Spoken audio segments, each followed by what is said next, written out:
Good afternoon, good evening to everyone who is joining us here at the wonderful Spa-Francorchamps for round 4.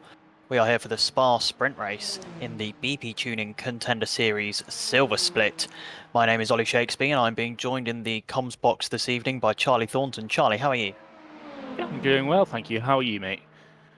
Yeah, not too bad, thank you. Ready for some more brilliant racing here in the Silver Split. We did have a couple of technical issues before the start of this stream, so we do apologise for the late start. Thankfully, we managed to get in just before the end of practice, so we will still get all of the qualifying action live, which is good to know, as at the moment it's Chris Stoltz that is running at the top of the timing sheets, just 3/10, just a little bit over 3/10 ahead of Matteo Bassan, who is the current championship leader.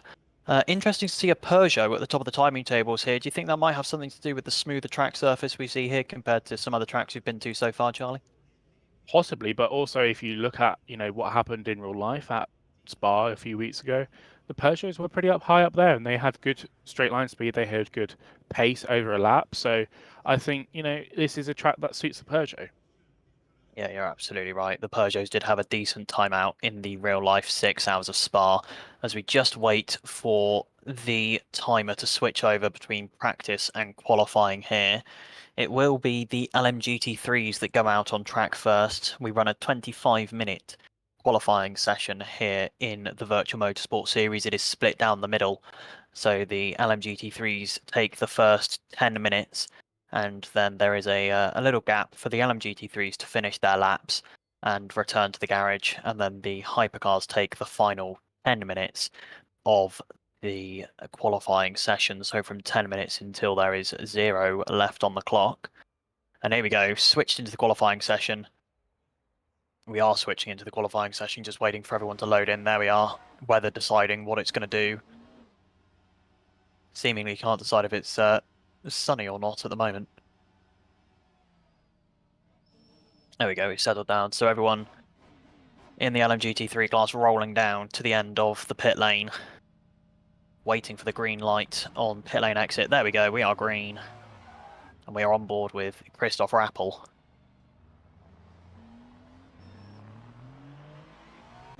Out of the pit lane on cold tyres, of course, due to the lack of tyre warmers that we now get in the World Endurance Championship, which is obviously the championship that Le Mans Ultimate is recreating. And do you think, Charlie, that that's going to be a bigger issue for the hypercars than it is the LMGT3s around here in Spa?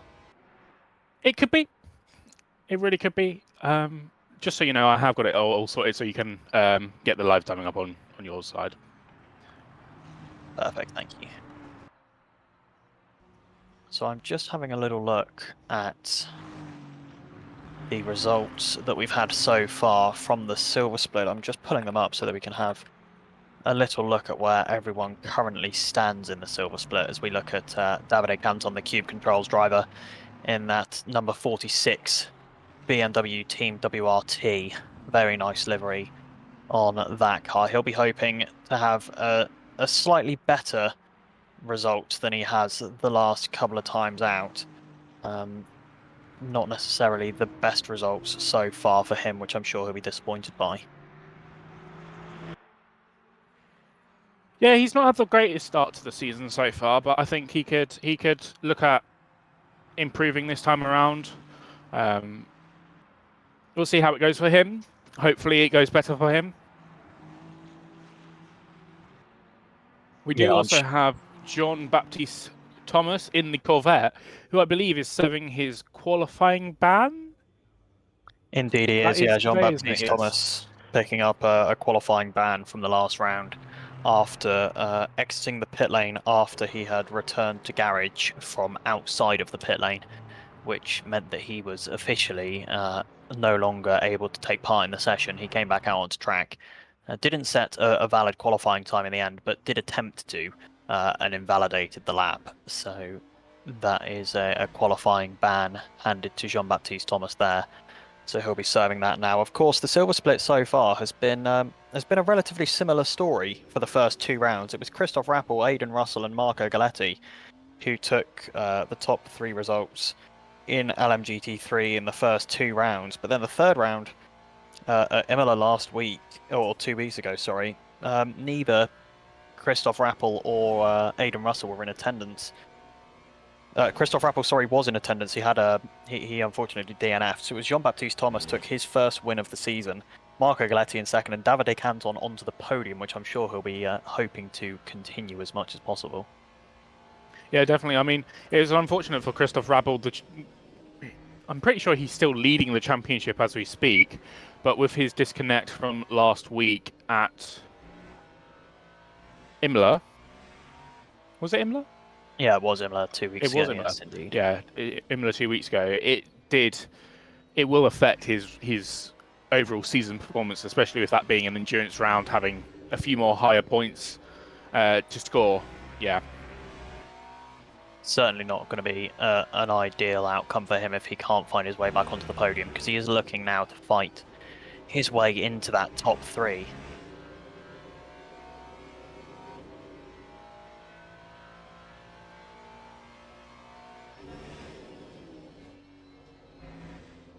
Here we see Christoph Rappel coming through Piff Paff at the moment, though, on his first push lap of this qualifying session. Takes a little bit off the gravel there on the exit of Piff Paff into Stavolo and Campus.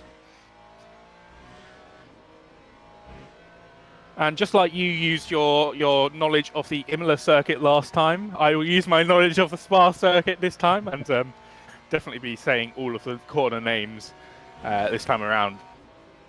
Up here to Blanchimont, full speed, 250 kilometers, 6th gear, keeps within the limits.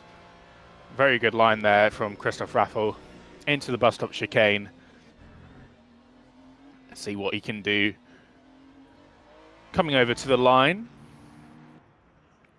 Currently got the 2 fastest sectors, and he'll come across the line and he will set a 2:19.701.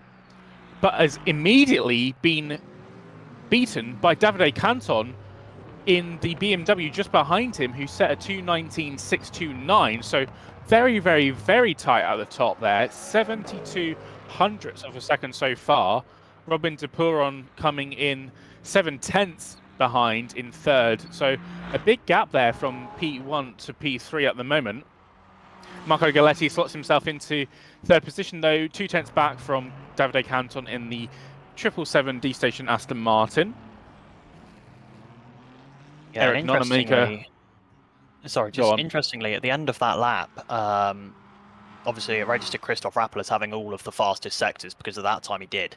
But Davide Canton, he was not faster in either of the first 2 sectors. So all of that time that he found on Christoph Rappel was found in the final sector, and a little bit more, because he was obviously down through sector 1 and sector 2. And you've got to think, is there a chance that being so close behind Christoph Rappel, he had at least a little bit of a slipstream effect coming from campus down towards the bus stop? And that's Craig Foreman returning to garage from outside the pit lane. We've got to watch out here. If he comes back out onto track, there's going to be an issue there for Craig Foreman. What's really important, though, is that I've just seen Davide Canton. He just set the fastest sector 1 time, but that's just been beaten by Marco Galetti in the 3rd place Aston Martin. So it'll be interesting to see what these guys do with their sector times in this next lap after the tyres have come sort of more into life. And I'll keep an eye on Davide Canton's sector 2 time when it comes through any moment now. It looks like Marco Galetti might have ended up invalidating that lap, weaving coming out of Jackie X or No Name or Speakers, depending on which corner name you do prefer for it. We'll go with No Name. I think that's the one he's most commonly known by. Yeah. As Davide Canton was right on the limit there. Davide Canton of being outside the track limits coming into Stavolo. You've got to watch out there, coming into Blanchimont even, sorry. I think Davide Canton was off track in the second sector there, though, because I've not got a sector 2 time from him yet. He'll come across the line, and I don't think he'll improve that time around.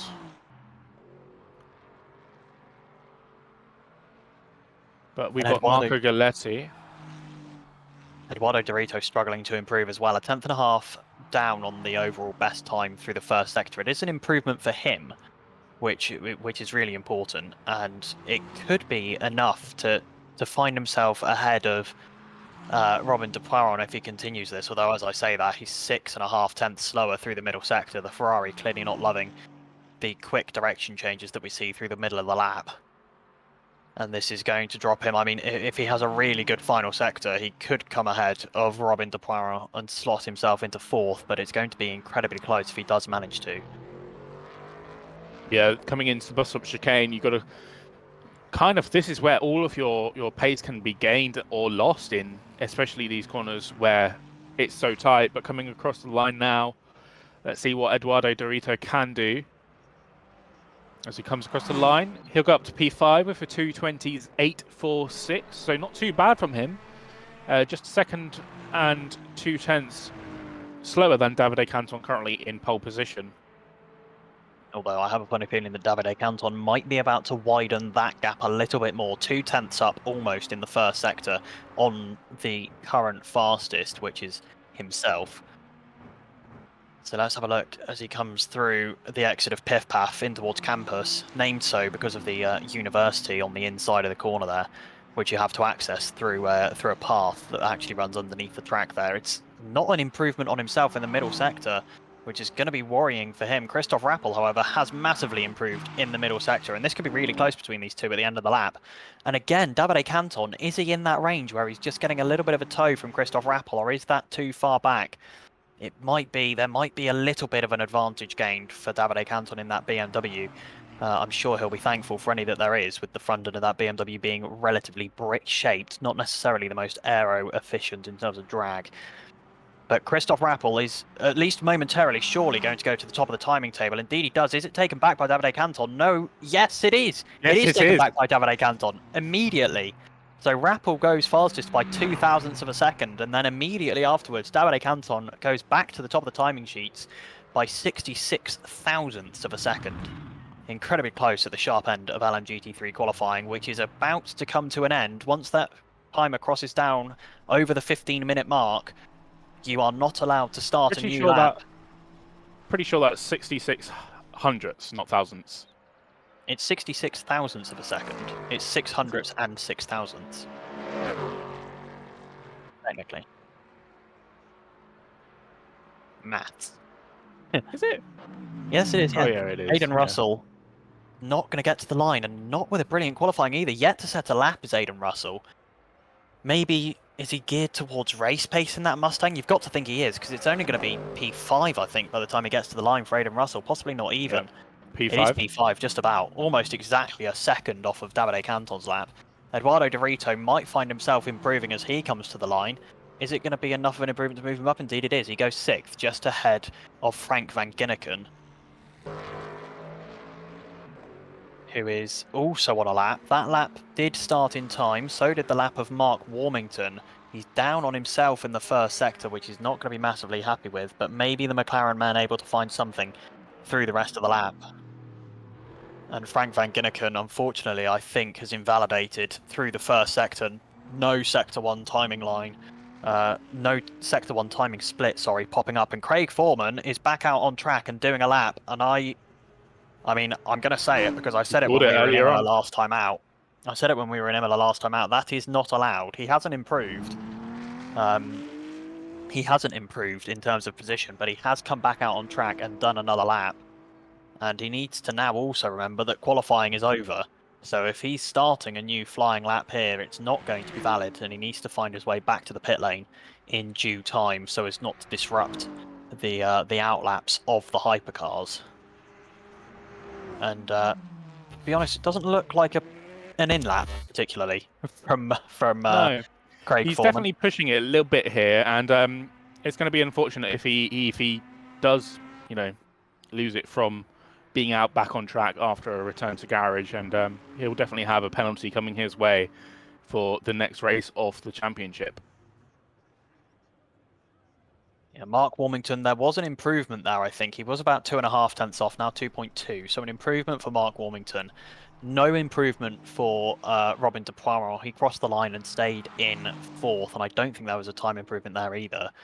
And Craig Foreman still looks like he's pushing, even though the LMGT3 qualifying session is very much over, and has been for the better part of 2.5 minutes.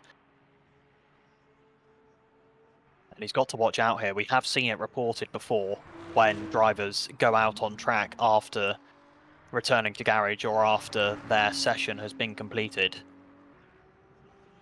And as you see with Jean-Baptiste Thomas starting down in P11, it is a qualifying related penalty if you are to do that. And Craig Foreman is definitely pushing because it's an improvement in the middle sector. Was that over the white line? That might have been an invalidation. I can't remember where the track limits sit on the exit of Stavelot there. Yeah, he's definitely not on an in-lap here at all. He's pushing right through to Blanchimont here, coming up to the bus stop. But again, we've said it already, it's going to induce a penalty if he does continue. And he has. Yeah, he has. Yeah, massive snap on the exit of the final chicane, so I don't know if it will be an improvement time-wise for Craig Foreman. But it is an improvement. It's a place improvement as well. He's up into 6th from 9th. 9th, yeah. And I expect that there are a couple of drivers who are already lining up clips and noting down times for reports to come in once this session is over, unfortunately.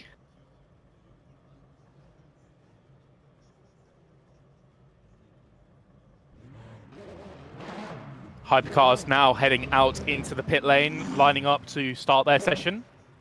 It's going to be interesting to see what happens. I think there was contact in the pit lane between the Previatos there. Oh, brotherly warfare, that's not what you want to see. Andrea Mattia, no. Just trying to slot into position together, but looks like they made a little bit of contact there, which is not good.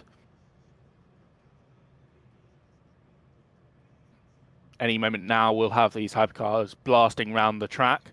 Paolo Auto at the front of the queue at the moment. Yeah, and Paolo Auto, another driver that hasn't necessarily had the best of times so far this season, came home P9 in the Imola endurance race 2 weeks ago. Before that, he came home P9 in Portimao at round 2 in the sprint race, and in the opening round at Sebring, it was P4 for Paolo Auto. So I expect he'd like to get back to his season starting pace if he can do so.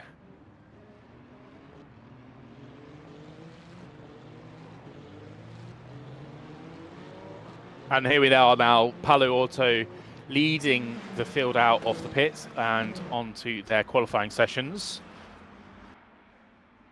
Obviously going to be important for these guys to warm up their tyres. You'll see lots of weaving here from Auto and the rest of the guys behind, trying to find that tyre temperature to start their laps, their flying laps. Obviously they've been sat in the pit lane stationary for about a minute or so. So they won't have much tyre temperature to keep their tyres going well. Yeah, I mean, with hypercars, you don't really have much tyre temperature when you come out of the pit lane initially. So I doubt it's going to have been a massive problem. Interestingly, Mohamed Colombo in the black number 7 Peugeot, Toyota, my bad. Only from completely different sides of the world, those two brands. Yeah, absolutely. the black number 7 Toyota is out on medium tyres. The only car on the 13-car grid to do so this evening. Does he think that maybe across a 10-minute run that those tyres will kind of build into pace, or is that just a genuine mistake? It could be anything. It could be a glitch. It could mean that he's actually on the softs instead of the mediums. And it's just showing us the mediums. But if he has chosen the mediums to do his qualifying in, that's a very bold decision to make. and not too sure how I would feel about it, really. As we're on board with Chris Stoltz, the man who was fastest in the practice session before this race. Clearly that Peugeot enjoying the conditions that we've got here. Unfortunately for Chris Stoltz, it was P10 last time out in round 3. I'm sure he would have quite liked to switch places with Giacomo Tessera, who in the other Peugeot finished in P2 overall. But Chris Stoltz still getting points on the board last time out. It was P2 for him in Portimao, so I expect he'd quite like to return to that kind of performance here this evening as he tries to move his way up the silver split standings. Yeah, it's been good to see Chris Stoltz at the top of the field the past few races, just not getting those results though in the most recent races. So it'll be nice to see anything but a Ferrari really at the top. As we see him go fastest in the first sector, but quickly beaten by Matteo Bassan and then Matthew Bouquet, who has the fastest first sector so far in the Alpine. Yeah, Matthew Bouquet, who brought home, you've got to say, a surprise result in that Alpine, 3rd last time out in the Imola Endurance round. And the Alpine may be a car that we should have expected to do okay around here. It was certainly a car that was running pretty well in the WEC race here at Spa just a couple of weeks ago. In fact, they were fighting at a certain point before a certain late safety car call that was somewhat controversial and definitely didn't just hand the race to Ferrari at all. It looked like it may well be fighting for those kind of top 2, top 3 positions. So yeah, maybe Matthew Bouquet able to replicate that performance in game here and take that Alpine up into the top 5 or top 3 spots. That will certainly be interesting. But as you were speaking, Philipp Schlichting in the number 51 Ferrari did set the fastest first sector. And currently Chris Stoltz with the fastest second sector as Palo Alto comes through and sets a 2-minute dead 5.85. Previato. Chris Stoltz goes right up to the top there. Matteo Bassan, though, 59.566. Incredible time there. Just 0.2 clear of Chris Stoltz in the Peugeot so far.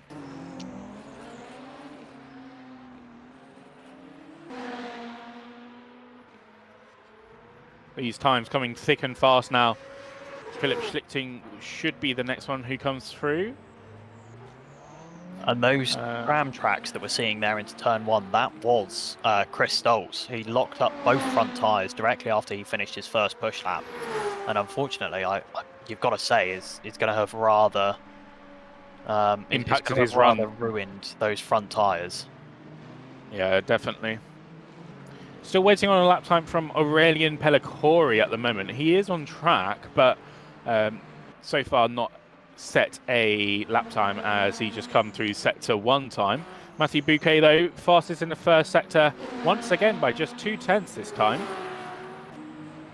Yeah, pushing on in that Alpine. You've got to give it to him. A car that has shown glimpses of being able to be a front runner across the last kind of half a season of WEC. If we look back again to Kota at the tail end of last year. Fuji as well.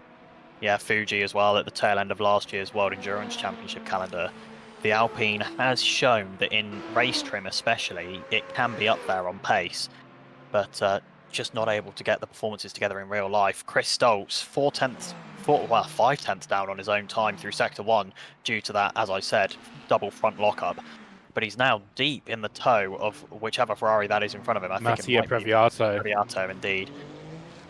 So possibly some time gain for Chris Stoltz here. No, it's into the pit lane. Those soft tyres obviously not giving him the grip he needs anymore. And these guys are going to have a quick turnaround to get back out on track and set another lap time. Matthew Bouquet throwing it away in the middle sector there, in the middle of the track. 1.1 seconds down. So I assume this is probably going to be a pit lap for Matthew Bouquet. No, he keeps going. And Pellicore just in front of him had a little bit of a moment a big moment into the bus stop chicane, and it looks like he nearly interrupted Bouquet's lap there, but Bouquet up into 5th now. Fastest 3rd sector, pretty good there from him. He's just dropped down to 6th though. I think Nico Losch has just put himself up to 4th position. Yeah, decent lap from Nico there, up to 4th, the highest of the 3 Toyotas that we've got at the moment. Managing to split 2 of the 4 number 51 Ferraris that we have in this lobby this evening. There's an excess amount of those Ferraris, if I'm being entirely honest. Only the one number 83, which means we're going to have a hell of a time trying to tell apart the number 51 Ferraris on track. We'll be able to work it out, I'm sure. Absolutely.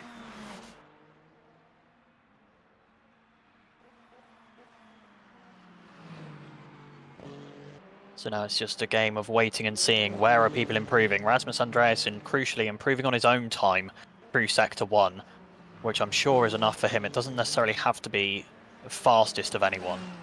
And it's not fastest of anyone through the middle sector. Unfortunately, down on his own time. It did look like he was a little bit wide through the apexes of Piff Path or Lafanya, whichever one you'd prefer to call it. So that's going to annoy Rasmus Andreasen. Obviously, a highly skilled and highly successful sim racer is Rasmus Andreasen. So I'm sure he'll be kicking himself that he's messed up through the middle sector there. And is it going to be into the pit lane? It is, and I think that's got to be qualifying done for Rasmus Andreasen. He's not going to be able to get back around to start a new lap. So locked into be unfortunate at least for him. 7th and possibly lower.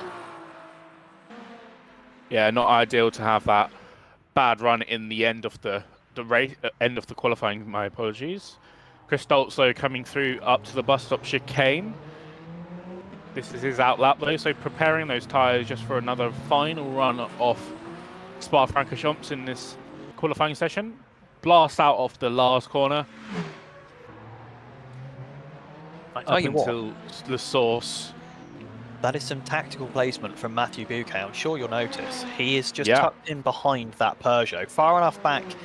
And thankfully, with how the Peugeot runs, there's very little dirty air that comes off this car because it is making the majority of its aero through ground effect, which produces clean air out the back.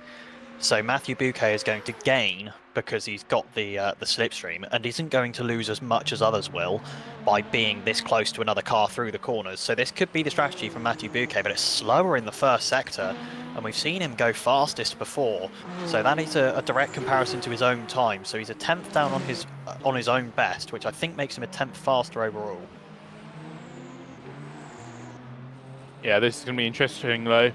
Matteo Bassan, fastest in the first sector once again though. So he's going to be one to look at as Chris Stoltz. Oh, was that contact between Bassan and Bouquet perhaps? Just coming out of Speaker's corner? It can't have been Bassan and Bouquet, but it might have been Chris Stoltz.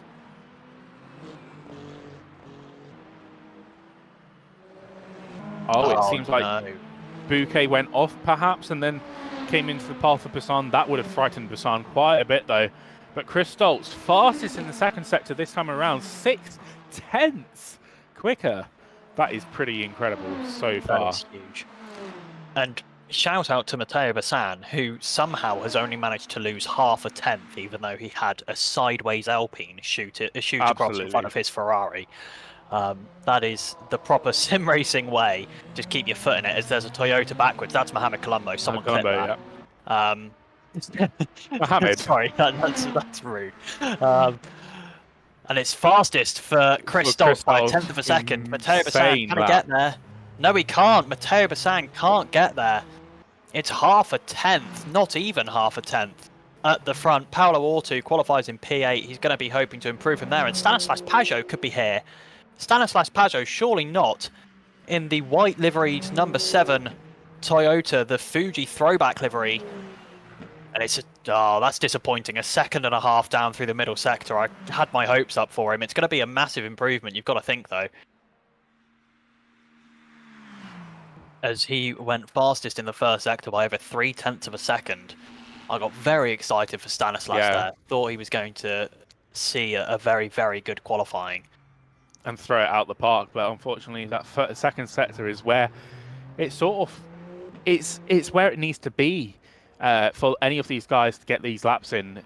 Really, you can't do anything without having a good second sector. That's where all of your time is made. You know, the first sector is only the run from obviously start finish line to turn 1, La Source, and then the run down Eau Rouge, Radion, Kemmel Straight into Le Com. That's your first sector, just there. Yeah, absolutely. And it is completely flat out, as this grid is going to be very shortly. On pole position overall, it's Chris Stoltz in the Peugeot, followed by Matteo Bassan in the number 51 Ferrari, just half a tenth behind. On row 2, it's going to be Andrea Previato and Philip Schlichting in identical number 51 Ferraris. That's not going to be a headache for us at all. Lining up in 5th is Nico Lauch ahead of Mattia Previato, also in a number 51 Ferrari, because one more can't hurt, right? The more the merrier. Mathieu Bouquet only 7th in the Alpine, disappointing for him ahead of Paolo Ortu, who's in 8th, hoping for a better race this time than the last few. Rasmus Andreasen is 9th with Stanislas Pajot, even with a late improvement in Sector 1, lining up in 10th. In 11th, it's going to be Filippo Cogolo, leading the BMW charge with Aurelien Pellicore in 12th.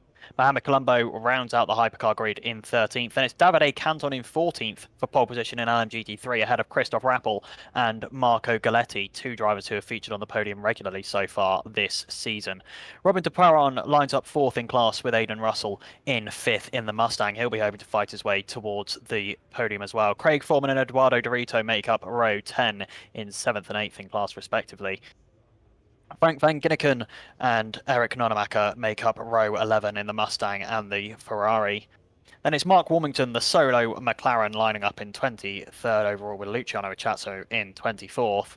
And Johan Avora rounds out the grid in 25th. We are going to have one more hoping to join us, Jean-Baptiste Thomas, who unfortunately had a game freeze. He's going to be trying to rejoin the server and get this race underway.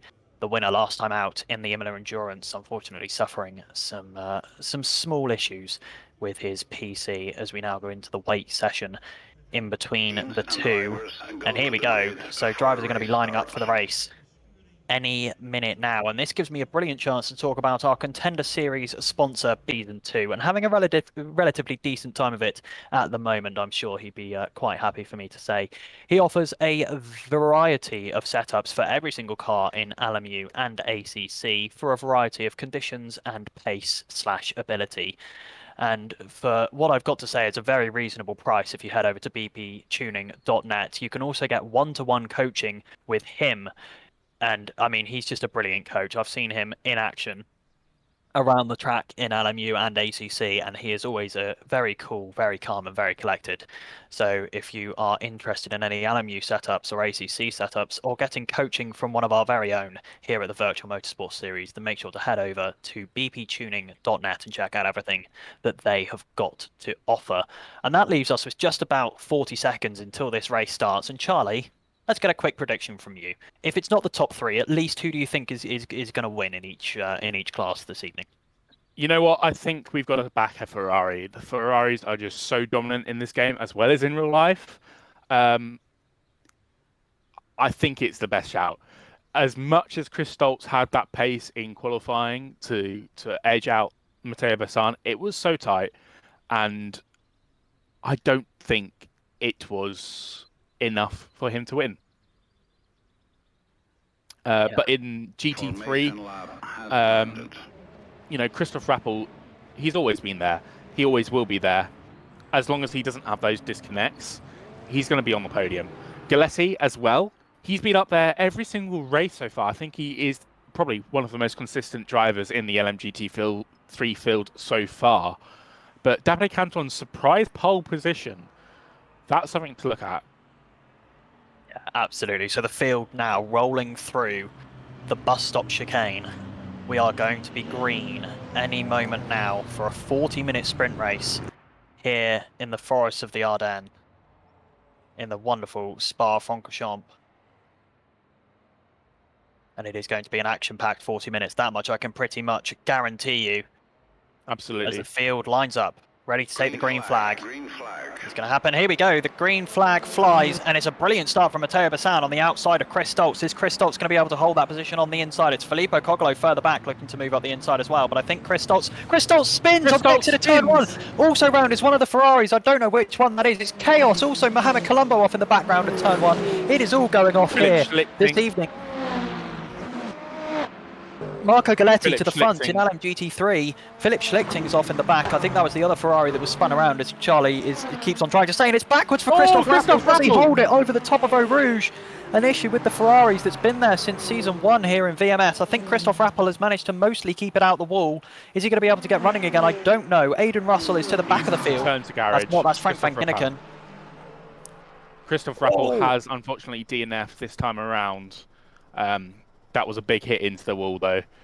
So really unfortunate for him, but Galetti, what a start from Galetti. P3 to P1 in multiple corners. Aiden Russell as well with a great start. David Canton just losing that, but you know, Galetti consistent. Jean-Baptiste Thomas has gone from last to 5th. He had to leave the server and rejoin because his game UI had frozen, so he wasn't going to be able to get to the grid.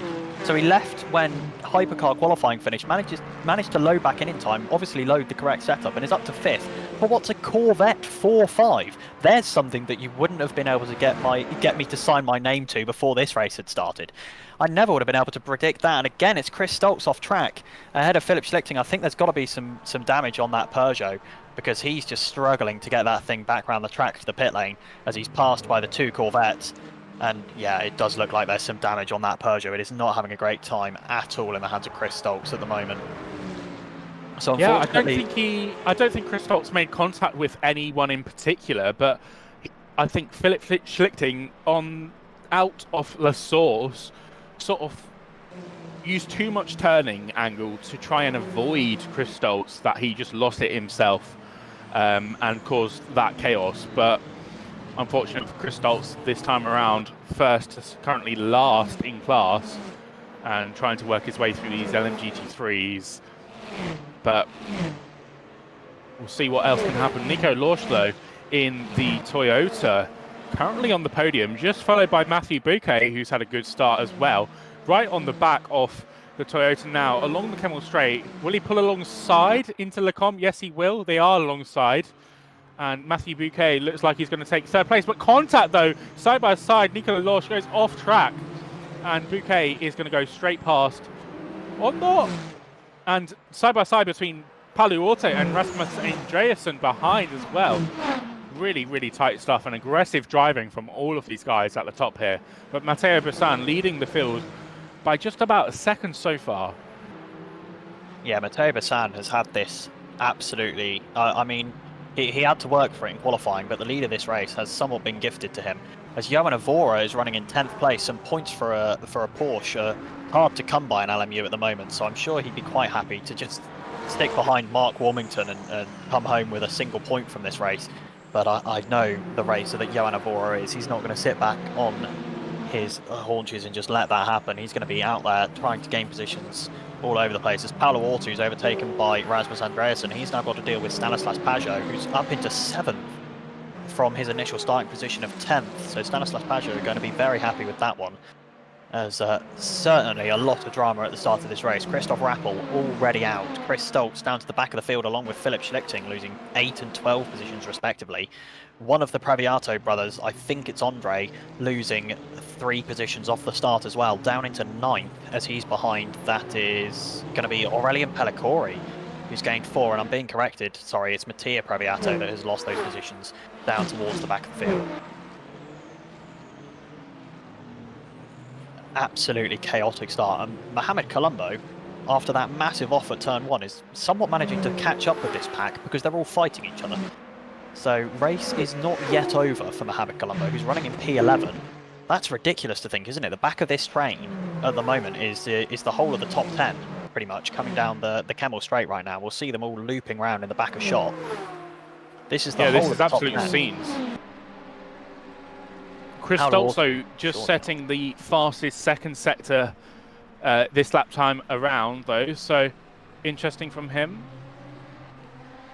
Yeah, maybe you'd like to think that there might be a possible comeback on the cards for Philip Schlichting. Ooh, big lockup for Mattia Previato. You'd like to think that there's possibly a comeback on the cards for Rasmus Andreasen and for Chris Stoltz, but they are a chunk of time behind the rest of the pack. That was the pack just coming through No Name that we saw. And there's Philip Schlichting. Where's the rest of the pack? If we could hop to Filippo Cogolo and see where he is right now, that would be really handy so that we can gauge their distance to the rest of the pack. So it's not horrific, actually. It's going to be about 8 seconds, I would think. Currently, the gap from Mohamed Colombo to Philip Schlichting is about 9.5 seconds. Yeah. Schlichting is pretty fast and rapid at the moment, though. He's already dropped that to about 8.5. So maybe Colombo having a little bit of an issue at the moment. Chris Stoltz, though, about 2 seconds behind Schlichting at the moment. And the top three in LMGT3 absolutely glued together. Yeah, Davide Canton still on the back of Aiden Russell here for P2, but Galetti has just sort of taken it in his stride and just gone with it, hasn't he? Building that half a second gap already over 3 laps, sorry. But look at this, though, Davide Canton looking really, really strong here into Piff Path on Aiden Russell. See if he can get anything out of this, as we see the 2 Corvettes of De Bruyne and Baptiste Thomas behind in 4th and 5th position. Yeah, and you've got to think, I mean, those Corvettes, they're not having a particularly difficult time in keeping up to this top 3 at the moment, so they can't really afford to start fighting in amongst this top 3 because De Poiron and Jean-Baptiste Thomas, they're going to be there to pick up the scraps if anything comes their way. So this top 3, they either need to be able to build a gap, which in a straight line they're massively able to do because they're all in each other's slipstream, or they need to they just need to not fight, because these Corvettes, every time that they're side by side into a corner in front, these Corvettes just close up because they're working with each other very effectively, I've got to say. Definitely, and it did look like Davide Canton looked for a move into bust up there, but Aiden Russell keeping his inside line and just keeping it firm there, as it did look like Dupont and Thomas had a little close moment there. There was definitely Jean-Baptiste Thomas almost wiping out Robin De Poiron there. That was very, very close. Into turn 1, just misjudging the braking zone, did Jean-Baptiste Thomas, and almost hooked the rear right corner of the Corvette. And we've seen what happens when a Corvette gets its rear right corner hooked. If you remember back to the real life Daytona 24, that battle between BMW and Corvette, as Davide Canton in the BMW, now battling with a slightly different shaped car, I guess you could say. The Mustang slightly more brick shaped than the little bit more kind of streamlined Corvette. Yes. Davide Canton trying to find his way back up to P2 after losing the lead coming out of turn 1 at the start of the race, and Aiden Russell having made brilliant gains to find himself back up to 2nd after missing the last race in Imola. Davide Canton, though, is really, really fighting this at the moment. He's really wanting to get past Aiden Russell, but he just can't find it past him. And Russell's doing some insane defending moves here and just planting his car to stop Davide get past. Yeah, it is absolutely a brilliant masterclass in defending from Aiden Russell. He knows where he's faster and he knows where he's slower, and he's just managing to find his way around those kind of attacks, those probes from Davide Canton without any issue, as Filippo Cogolo here is on the back of Mattia Previato, but on the back of Aiden Russell is Davide Canton, and those Corvettes are now in the slipstream as well. So again, still not able to pull away from those Corvettes because they keep on fighting with each other. As Davide Canton momentarily looks to the outside, now it's to the inside. It's too late for Davide Canton, he can't get alongside, and those Corvettes massively close up yet again. Yeah, those Corvettes are right there on the back of this 5-train battle for the lead in the LMGT3. Insanity. Yeah, absolutely ridiculous. Only 10 minutes gone. We're a quarter of the way through this 40-minute sprint round. And also, if you see the timing table there, the hypercars, Rasmus Andreasen closing up on Mathieu Bouquet, sorry, who's fallen back from Nico Lauch. And Rasmus Andreasen, he seems pretty pacey at the moment. The gap between Mathieu Bouquet and Nico Lauch currently relatively stable. So Rasmus Andreasen may well be able to hunt down Nico Lauch as well and find himself onto the podiums. Davide Canton in the slipstream. It's to the inside, coming towards Lecombe. Is there going to be a move here for Davide Canton? He's up the inside. He's got to be later on the brakes. He can't get fully past Aiden Russell. And is there racing room left? Indeed there is.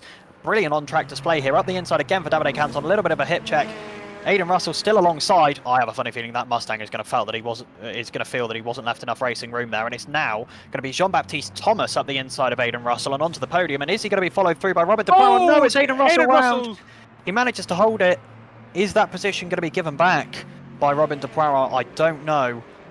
I don't think so. At this point, Robin DePauw has just his eyes set ahead of him, and he's not going to bother giving that position back, even though he should. Unfortunate to see these sorts of actions happening so early on, but unfortunately, Aiden Russell dropping from 2nd to 5th in just a matter of corners. Stanislas Pajot, though, catching on the back of Palu Ortu in the Ferrari, though. That gap is now down to about 0.3 of a second as we speak. Seeing them come through Bruxelles into speakers. Stanislas Pajot looking pretty fast and racy tonight here at Spa-Francorchamps, so it's going to be interesting if he can get any further up the order. Currently in 7th place, not too bad. And I don't know what happened, but I think there was a momentary yellow flag at the same time that Aiden Russell got hit by Robin DePauw, and the gap between Rasmus Andreasen and Bouquet opened by about 0.6. And no, Johan Evora out of the race in the Porsche. He was running in the points on the back of Mark Warmington, but that Porsche now down as a DNF, which means that Luciano Ichatso is now taking up the last point scoring position in P10. That's disappointing for him. Chris Stoltz has got past Philip Schlichting, is now 5 seconds behind Mohamed Colombo, who is less than a second behind Filippo Cogolo to find his way into the points, and Mattia Previato is all over the back of Aurelien Pellicore. And I tell you what, this race has been absolutely jam-packed with action so far. Up the inside, surely not. No, Mattia Previato has to think about it again. Not alongside, under braking, so it's going to be too late for him to make that move. And we see the battle between Mohamed Colombo and Filippo Cogolo in the background as well. Oh, look up there for Mattia Previato into turn 1 on the back of Aurelien Pellicore. These are some exciting battles all the way through the hypercar and LMGT3 fields. Yeah, absolutely plenty of battles going on here. Difficult to keep track of all of them at the moment. Everything all over the place in both splits, in both classes. So Bassan has a relatively comfortable lead, 2 seconds at the moment ahead of Andrea Previato. In LMGT3, Galetti is only half a second ahead of Davide Canton. And is Davide Canton thinking that there could be his position back? The lead of the race that he had at the green lights. He's closed in quite a lot to Galetti here. The gap is now just 0.3 of a second. It was before Aiden Russell was unfortunately dispatched. It was about half a second, 0.6 between P1 and P2. So Davide Canton really on a charge here, getting through Aiden Russell, and then look at that, Jean-Baptiste Thomas, P3 from last on the grid, and within a second of P1. Tell you what, Jean-Baptiste Thomas, even just to get to the podium, this is an all-timer race from Jean-Baptiste Thomas here in the silver split. And again, Davide Canton is going to have to think about his move on Marco Galetti incredibly carefully, because, you know, story of the hour. Davide Canton ran the outside. What a late braking maneuver. He's so much later on the brakes than Marco Galetti. Is there going to be a switchback possible? No, not from the Aston Martin. Jean-Baptiste Thomas might have the drive. What a move around the outside from Davide Canton into the bus stop chicane. And now it's time for the hypercars to start lapping these guys as well, which I'm sure is only going to make this less exciting. Not. And unfortunately, though, we've had another retirement from Frank Van Ginnigan in the LMGT3 field. And Chris Stoltz, pole sitter Chris Stoltz in the Peugeot, has retired the car. Oh, that's really unfortunate for Chris Stoltz. Not the result he would have wanted. Wanting to get back to that form from... And this could be a move for the lead. It is a move for the lead. Sorry, Andrea Previato ahead of Matteo Bassan. We've missed that happening. It might have been at the bus stop in amongst the traffic just before the start of the current lap. But Andrea Previato finding his way to the lead and having far more luck, you've got to say, or at least the better of the luck out of the two Previato brothers, as Jean-Baptiste Thomas fights Marco Galetti and almost cuts in front of Mathieu Bouquet in the Alpine. That would have been an absolute mess. And now Jean-Baptiste Thomas hung out to dry a little bit by the hypercar whilst he's being lapped. Although that favour is going to be returned, one would expect. as the hypercars continue to lap the top 3 in LMGT3 here. But to the lead for Andrea Previato, he's going to be very happy with that. And in fact, if he was to the lead and he manages to maintain it to the end of the race, provisionally, it would be the first race out of the last 3, sorry, And including this one. Stanislas Peugeot around the outside of Palu Auto into Piff Path, side-by-side contact, and Peugeot goes around. Oh, really unfortunate for him. It's a pretty hefty hit on the front end.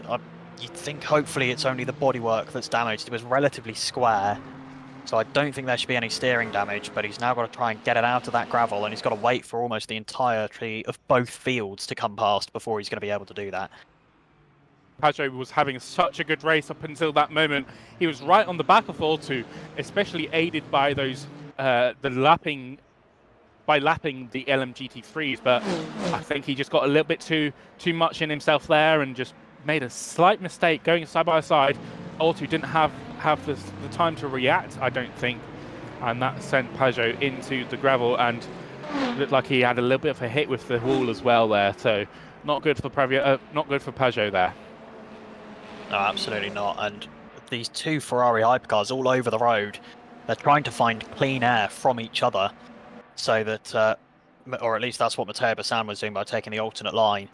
As he tries around the outside of Lecom, you've got to say that would be a move and a half. He's there, he's alongside. Is there going to be racing room left? Indeed there is. Pretty much side by side, I mean, properly rubbing side by side through the corners there, where Andrea Previato and Matteo Bassan, and now he's got to watch out coming down to Bruxelles, named so because it points towards the capital city of Belgium, Brussels.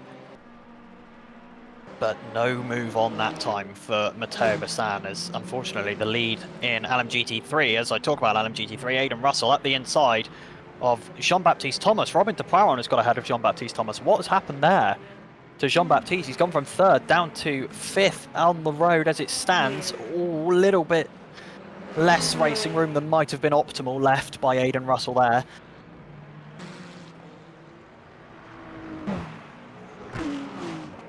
But Jean-Baptiste Thomas managing to get around, and I'm being told by our broadcast director Nicholas, who's also in the commentary box with us tonight, that Jean-Baptiste Thomas lost out due to the spin from Stanislas Peugeot having to take avoiding action in that particular case, which would make sense. It was all around the kind of same place on track. And Matteo Bassan, another attempt at Andrea Previato, this time to the outside at the bus stop chicane, a move that we have seen work in the hands of Davide Canton. But I don't think it'll come to fruition for Matteo Bassan this time. No, it doesn't. And now they're going to watch out for Nico Lauch. I was going to say, Nico Lauch is just call up right to the back of this pack. 6/10 now behind Matteo Bassan. It was about a couple of seconds a few laps ago. So this battling between Matteo and Andrea has really helped Nico just to get there and just take advantage. But look at that, Matthew Bouquet, P4 in the Alpine. Yeah, so positions are still being contested here as we approach the halfway section of this 40-minute sprint race. And again, it's to the outside for Matteo Bassan. He inches his nose ahead. There's a little bit of side-by-side contact. Andrea Previato, sorry, I'm getting the brothers mixed up. I shouldn't be doing that. Attempts to brake later on the inside. They're still side-by-side here through the next corner. Is there going to be racing room left for Matteo Bassan? And Nico Lauch. And Nico Lauch is right there.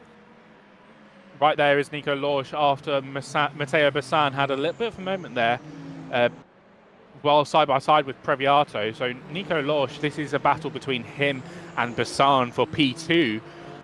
This has really helped Previato out, 5/10 gap already. So I don't think he's going to be upset about that at all. No, you surely think not. And Jean-Baptiste Thomas, unfortunately, struggling here in the Corvette. It is one of its biggest weaknesses. The Corvette is its straight line speed, as we saw in real life here in the 6 hours of Spa, with those Corvettes being driven away from in a straight line, even when they were directly behind another LMGT3. Eric Nonemaker currently running in 7th, looking to get past Craig Foreman, who is at risk of receiving a qualifying penalty for next round after going back out onto track after RTGing, and then setting a valid lap time after he was allowed to. So Craig Foreman possibly with a double whammy of penalties coming could be unfortunate for him, but at the moment, it's the race result that matters, and 6th is the highest he's been so far. Matteo Bassan, again, all over the back of Andrea Previato, and this feels like a battle that is going to keep on raging as we tick over the halfway mark, Charlie. Yeah, absolutely. This is, I said it at the start, I think a Ferrari will win this, and I think this is the best bit of racing that we've had so far this race. These guys just constantly at it with each other. Nico Lorsch, unfortunately, sort of left out to dry now, dropping back by about a second between these two Ferraris. But look at this, Matteo Bassan looks like he had a good exit out of Eau Rouge and Radion and pulls alongside, but he's going to be on the outside for Lecom. Previato still there though, side by side. Oh, and minor contact there. Both of the cars going off track at Lecom. Matteo Bassan though up into the lead of the race. Will he? I don't think he needs to give that position back. It wasn't his fault. It looked like Previato had his tyre alongside, and it looks like maybe they're giving it back. Yeah. Yeah. Matteo Bassan giving that position back.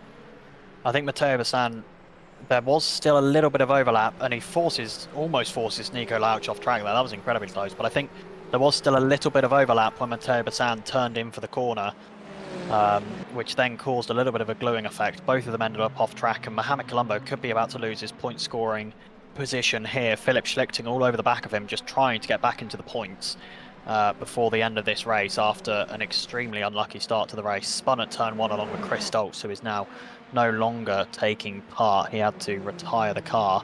And crucially for Andrea Previato, I really have to think about which brother it is.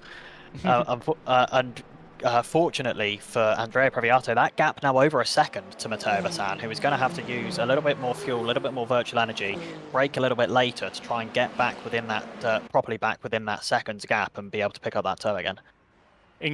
Importantly enough, though, Eric Nonamaker, who was on the back of Craig Foreman just moments ago, has been passed by Mark Warmington for P7 in LMGT3 class. So Warmington in the McLaren moving up the order, passing that Ferrari, but also Eduardo Dorito just closing in on the back of Luciano Ishalso in the Aston Martin for P10 and P9 in LMGT3. Yeah, and absolutely just action-packed all around the circuit at the moment. And Mathieu Bouquet suddenly is on the back of this train. He's managed to leave Rasmus Andreasen behind, 2.5 seconds back to Rasmus Andreasen, and this is now a 4-person train for the lead here overall in Hypercar. Yeah, this is such an insane race so far. We've had so much drama, some battles, and what a comeback from John Baptiste Thomas.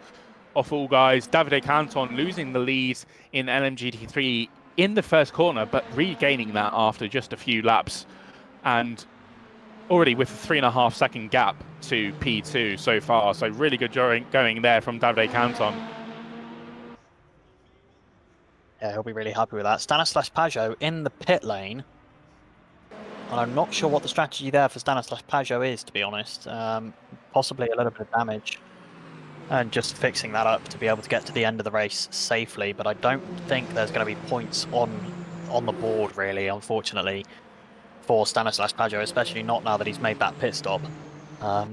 Unless they are pushing so hard that there's a chance that they might need to make a stop. But surely 40 minutes isn't long enough to be needing to make a pit stop, even in these hypercars, which are historically relatively fuel and virtual energy hungry. And here we go then. Eduardo Dorito has just passed Ishaso for P9 in LMGT3 with a great move into La Source. But side by side, down to Eau Rouge. This is going to be interesting. Flash of the lights there from Dorito. Ishaso goes straight back through again in the Aston Martin from Heart of Racing there. And I don't think Eduardo Dorito, giving him a little flash of the lights. The universal sim racing and real life racing sign for what you just did I didn't like, essentially. Get out of the way. On a very simple level. As Matteo Bassan all over the back of Andrea Previato, again switching this way and that, coming in towards Lecom. And is he round the outside here, Matteo Bassan? Indeed he is. And I tell you what, there's going to be no love lost in between these two come the end of this race. As Andrea Previato on the inside for Bruxelles, but surely Matteo Bassan can't go all the way around the outside here. It would leave him with the inside for No Name, but I think Andrea Previato has managed to get clear of him. Indeed he has. Yeah, some good defensive moves there from Previato to try and get that. Looking back further down the field, though, Matteo Previato, the other Previato, is right on the back of Paolo Ortu for P6 in the hypercar class. So this could be an interesting battle between two of the Ferrari hypercars. Obviously, the privateer in the 83 and Matteo Previato in the factory-run AF Corsa 51. Yeah, unfortunately, looking like Stanislas Pajot retired from the race in the end there. Maybe just realising that after the time that he had spent stopped, it was going to be a relatively pointless venture to continue without being in the points. So disappointing for him. That feels almost mean to say, that because it sounds like a point pun. It's not, I promise. But Previato, Mattia Previato, right on the back of 4-2 into Blanchimont. He's going to have the inside line into the bus stop chicane. He's going to make this pass, isn't he? It's going to be so easy for him, and he's already ahead before the apex. Perfect move there from Mattia Previato up into 6th position in the hypercar class. Yeah, I think Paolo Ortu, realising that was going to be rather like fighting a losing battle against Mattia Previato, I think just getting out of the way and maybe taking a couple of laps where he can stick within his slipstream and get pulled towards the next pack of cars ahead. As I talk about a pack of cars, here we go. It's 4 cars within a second for the lead yet again. That's within a second of each other, not within a second total. There's wall jinking to the inside, both Andrea Previato and Matteo Bassan. Matteo Bassan trying it around the outside again. That hasn't worked once so far, and this time he's going to go off track, and surely he's going to lose a position to Nico Lauch here. Indeed he does. So it's Matteo Bassan down to 3rd. Is he going to lose another position to Mathieu Bouquet in the Alpine? He shows himself to the inside, but no move going there this time for Mathieu.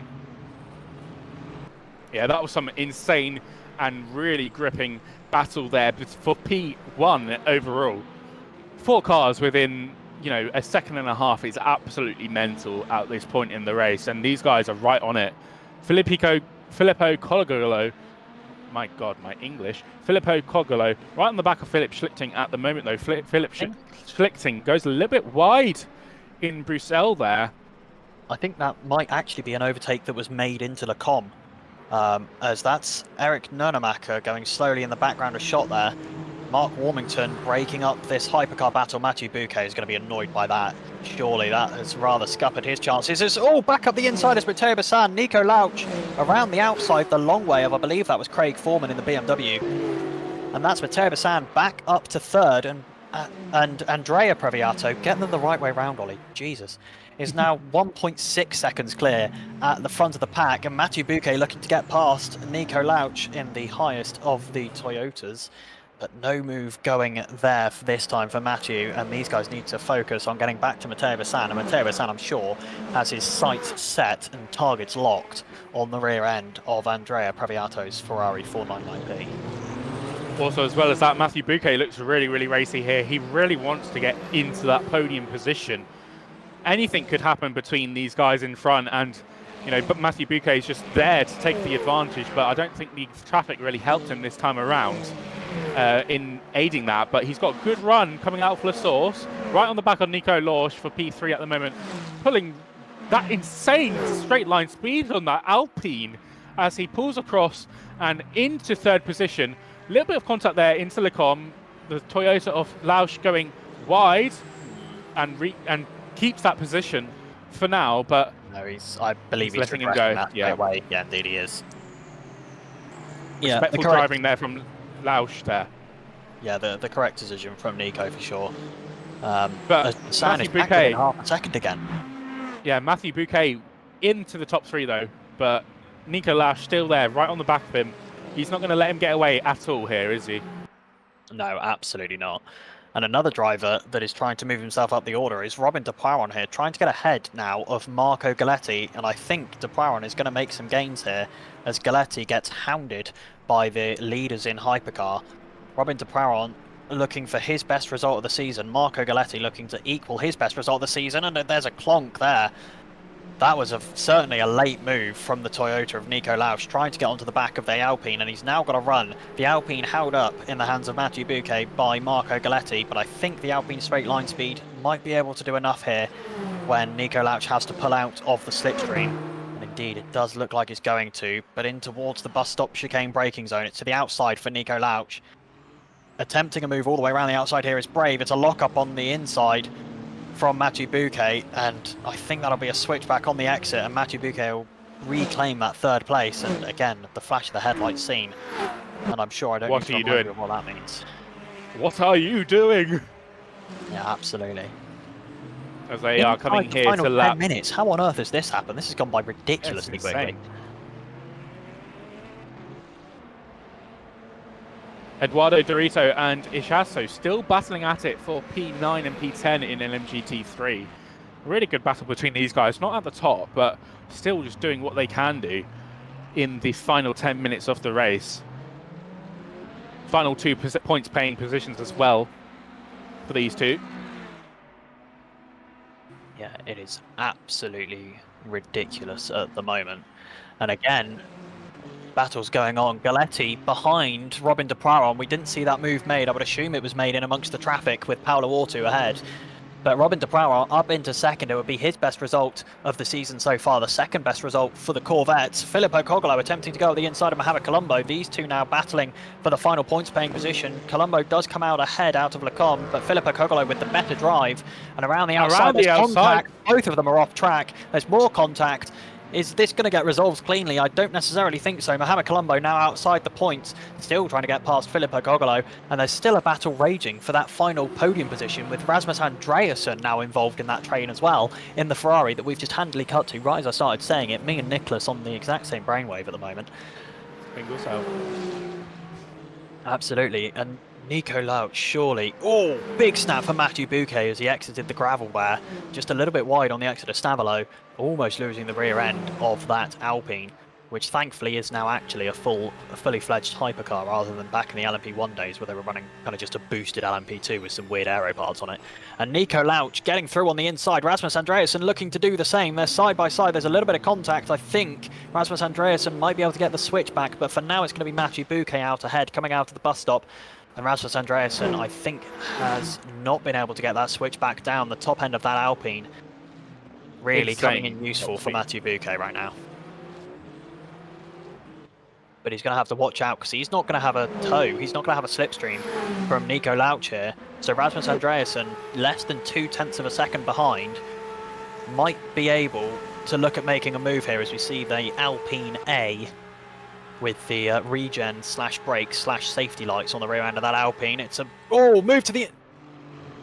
Oh, was there contact there? I think there might have been. It certainly looked like we were inside the rear end of the Alpine of Mathieu Bouquet for at least a fraction of a second there. Rasmus Andreasen managing to hold it all the way around the outside of the second part of the Lecom chicane, but Mathieu Bouquet, I think the first driver to successfully go around the outside of the third corner of that Lecom complex so far this race. And Eduardo Dorito and Luciano Acciazzo fighting again. Mohamed Colombo also fighting with Filippo Cogolo. It's all going on, and I mean, I'd like to say in the last 5 minutes of this race, but it's all been going on the entire 40-minute race. So saying just in the last 5 minutes would be a disservice to how utterly ludicrous this race has been. Yeah, this race has just been absolutely mental throughout, from the outset, from turn 1 even, when we lost Chris Stoltz at the start there. But yeah, unfortunately, Stanislas Pajot has decided to RTG and retire the car. Unfortunate for him. He was running quite well up in the top 5 at one point, I think it was. Top 6 maybe. But yeah, Rasmus Andreasen now trying to just hurry on Mathieu Bouquet. And Mathieu Bouquet, though, with that advantage of the top speed, the higher end speed at this circuit de Spa, Francorchamps, just having that advantage throughout the circuit. Yeah, absolutely. The top end of that Alpine coming in handy against what is normally the fastest car in a straight line in the Ferrari. The Peugeot also up there, but unfortunately no Peugeots left in this race after the retirement of Chris Stoltz. Filippo Cogolo looking to get past Mohamed Colombo for that final points paying position. Any points that you can pick up in this silver split are going to be absolutely worth it. The top 10 retaining their seats for season 3, and the top 3 in each class being promoted to the Pro Series Gold split. And Mohamed Colombo having to cut the corner there ahead of Filippo Cogolo. And I think Filippo Cogolo might be able to have the run down towards La Source. Indeed he does. Mohamed Colombo not putting up too much of a fight, although he is now around the outside. Hello. Very deep. That was a move. He's made it work, though, as Mohamed Colombo. Yeah. Better acceleration off the exit of the corner. And Andrea Previato now having to look in his mirrors again and see the twin Ferrari of Matteo Bassan, who I'm sure he's had rather enough of seeing so far this race, as Filippo Cogolo, a beautiful switchback over the crest at the top of the hill through what isn't actually Eau Rouge, and I can't remember the proper name of it. Radion. That's Radion, actually. Of course it is. Thank you, Will, from Tom and Will. Tom and Matt, sorry.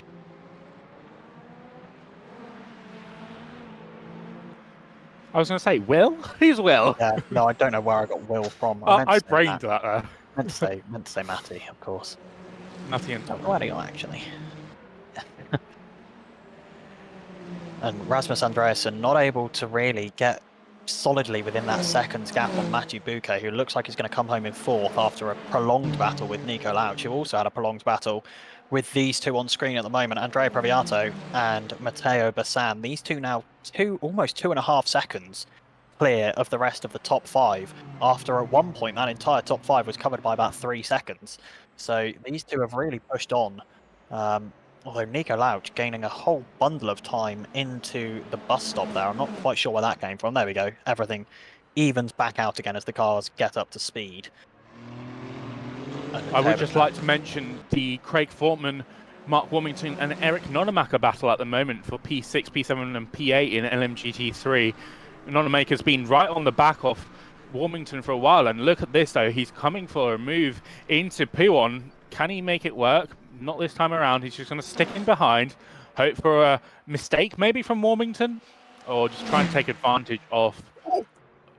Oh, it's up the inside. Matteo Bassan and Andrea Previato into Lecom. A little bit of contact there as well from the rear.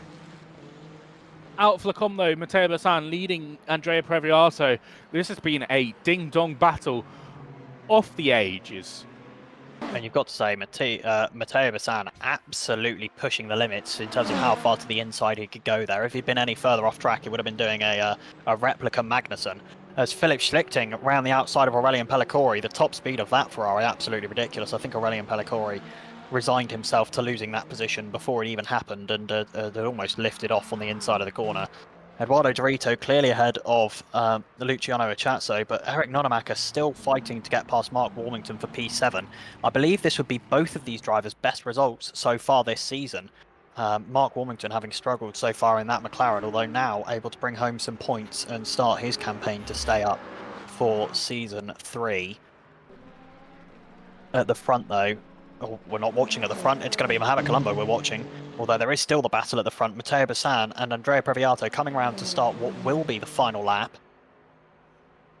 Going to cross the line with about a minute and 10 seconds left to start the final lap of the race. Is there going to be a last-ditch move here from Andrea Previato, or is it going to be Matteo Bassan for the 3rd race on the trot, provisionally coming home at the top of the timing tables? Andrea Previato is all over his back end, but Matteo Bassan prioritising the exit out of La Source, and that has worked. 9 tenths clear,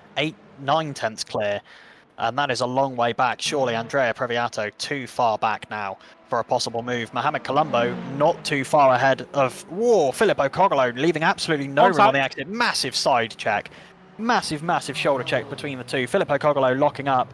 They both managed to get it stopped, and Filippo Cogolo into the pit lane. Why is he into the pit lane? Unless he's got steering damage. I wonder if he's low on fuel, perhaps? Possibly run out of fuel. That would be absolutely gutting. You've got to say, Mathieu Bouquet clear of Rasmus Andreasen, 2.5 seconds ahead of Rasmus Andreasen. Not sure what's happened there. Lost some time, I would assume, behind a GT3. But is there going to be a move possibly here for Mathieu Bouquet to find himself back up onto the podium before the end of this race? The Alpine in the hands of Mathieu Bouquet looking, I mean, absolutely dialed in at the moment. He is pushing, and you can tell. Eric Nonemaker still right on the back of Mark Warmington for P7 in the LMGT3 class, as they will start their final lap very, very soon. Yeah, absolutely. These guys, if they don't get lapped, will be starting their final lap shortly. It's the same for all of these LMGT3s as well, coming around to start their final lap. Davide Canton 6 seconds up the road from De Pauron and Galetti. Galetti looking to come back to second ahead of Robin De Pauron, who took that position earlier on. Matteo Bassan, however, has managed... Nonemaker on the outside into the bus stop chicane. Goes wide though, goes deep, and has to lose that position from Mark Wilmington. That was good effort from Nonamaker, but just couldn't get it done. And here comes Matteo Bassan. It's through the bus stop chicane. He's fought, he's struggled, he's switched positions with Andrea Previato about 800 times, I think, so far this race. And across the line, it is going to be Matteo Bassan who takes provisionally the win here in the silver split, followed by Andrea Previato and Nico Lausch. Matthew Bouquet in P4. He's not going to be best pleased with that, running on the podium at some points during this race. But unfortunately, the cards didn't fall his way in the end. Rasmus Andreasen will take 5th.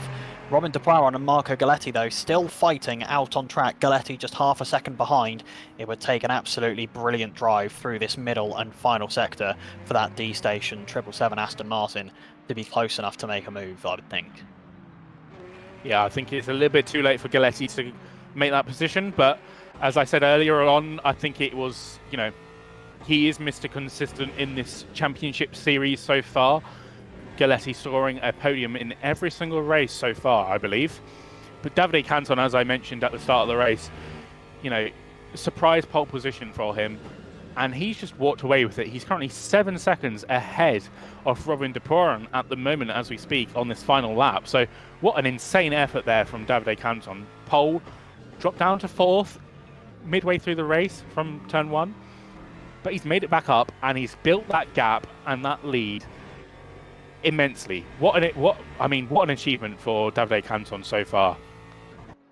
Yeah, absolutely. A couple of races at the start of the season that didn't fall his way. 3rd place last time out in Imola in the endurance race. And Davide Canton now managing to get that BMW Team WRT number 46 absolutely dialed in here at Spa-Francorchamps, deep in the Ardennes Forest in Belgium.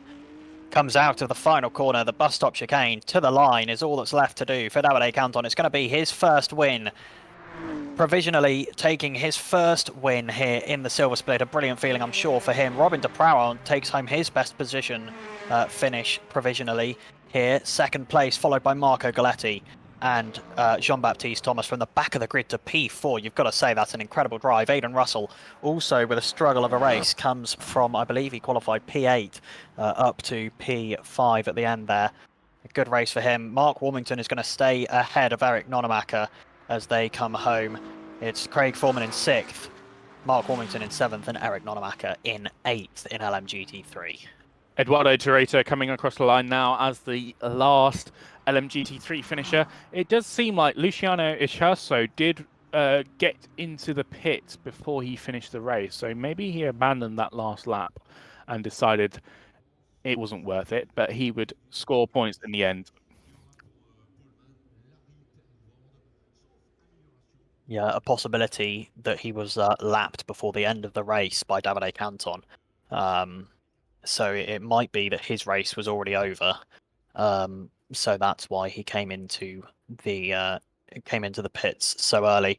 So here's the final results in LMGT3. As we say, it's Davide Canton provisionally taking his first win here in the BPTuning Contender Series Silver Split, followed by Robin de Poiron in that Corvette. You've got to say, having an absolutely brilliant race at the end there. Marco Galetti rounding out the podium for the 3rd time this season. You've got to say that 3rd position must be starting to get pretty boring for him, although the points are pretty good, so I'm sure he's not too fussed.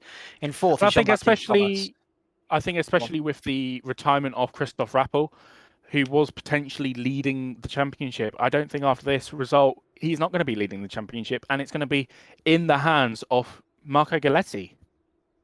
I would say that is a possibility. I'd have to go and check the numbers, but there is a chance that Marco Galetti will move ahead here. Jean-Baptiste Thomas comes home in 4th with Aidan Russell in 5th. In 6th, it's Craig Foreman, who may or may not have a penalty hanging over him. It depends if it's reported. In 7th is Mark Wilmington, his best result of the season, followed by the Ferrari duo of Eric Nonamaker and Eduardo Dorito. Rounding out the top 10 in the end was Luciano Ichazo. And I believe those were all the finishes we had. Indeed it was. Frank van Ginneken, Jan Avora and Christoph Rappel all DNFing as early as the first lap for Christoph Rappel, who finishes 13th. Yeah, what a race. Should we get some interviews going then? We've just got to run through the hypercar finishing order first. So it's Matteo Bassan ahead of Andrea Previato, the 251 Ferraris, quite literally banging it out until the end, banging off the side of each other throughout the entire race. They finish ahead of Nico Lauch, who rounds out the podium with Matthew Bouquet in fourth. Rasmus Andreasen comes home in fifth ahead of the other Previato brother Mattia, who didn't have a brilliant race, but he managed to salvage some points. It's a continuing Ferrari train with Paolo Orto in seventh and Philip Schlichting in eighth after spinning on lap one. Mohamed Colombo comes home in ninth, a decent result for him as he gets some points on the board, and Filippo Cogolo in 10th. Aurelien Pellicori finished in 11th and was the only non-point scorer, with Stanislas Pajot DNFing and Chris Stoltz also DNFing after his early spin, which was really, really disappointing for him from pole. So yeah, as Charlie said, we're going to get some interviews going, and who should we drag in first, do you think? Rasmus Andreasen. Rasmus Andreasen, okay. So here we go. Rasmus Andreasen joins us in the commentary box. Rasmus, P5 for you is a little bit of a return to closer to the pace and the results that we saw at the start of the season from you. So that must be at least a decent feeling around here at Spa. Yes, I make sure answer. Yes, it is a decent feeling. I definitely feel I made a step. I kind of a breakthrough with understanding the car in preparation to this round. And it clearly paid off in race pace. My qualifying performance is what, is holding me back, because the race pace, if I started a bit further up, it could easily have been P3 instead of P5.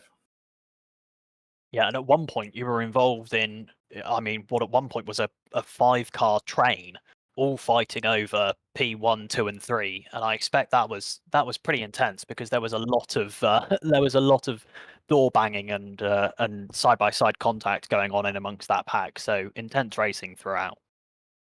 It was intense. For me, it was more fun to be like in the top half of the field again, and racing where I feel I should be racing. I didn't have much door-to-door, wheel-to-wheel racing. I had a bit with, I think, Maxime Mathieu, the Alpine, with like 10 minutes to go when he tried to overtake Nico into bus stop. He hesitated on the outside, and there was a gap on the inside, and I took it. And we were neck and neck until the end of Le Com, where he unfortunately had more grip than I had. My tires were done at that point. But straight line speed is what cost me further advancement. Yeah, absolutely. Charlie, any questions for Rasmus? No, other than saying, clearly a good improvement from previous rounds. As you've mentioned, your qualifying isn't your greatest, but it's something that you can work on and sort of improve for futures. Definitely, for sure. Qualifying has always been like kind of a weak point of mine. It's most because I'm better at, I think I mentioned it to you, Ollie, at Portimao, I'm better in the endurance part of it, when it's the long stretch, being consistent. So the one lap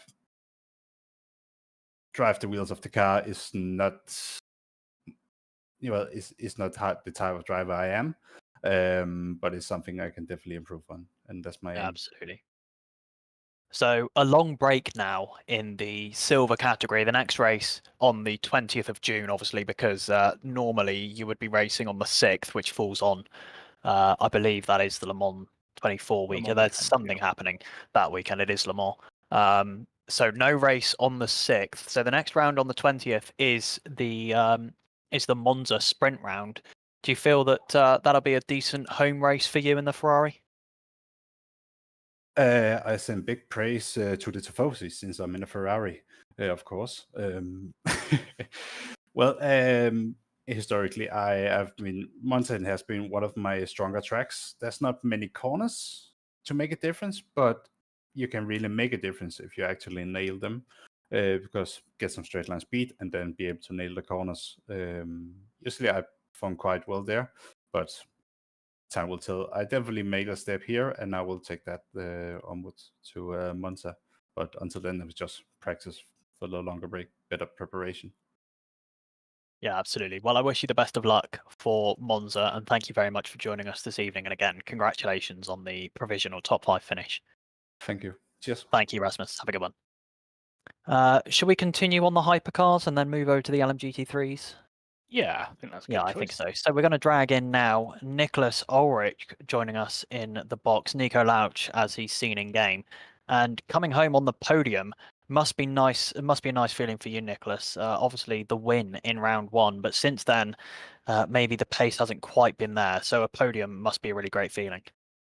Yeah, it was a really great race, really tough one. I maximized the Toyota, so some difficult fights in this race.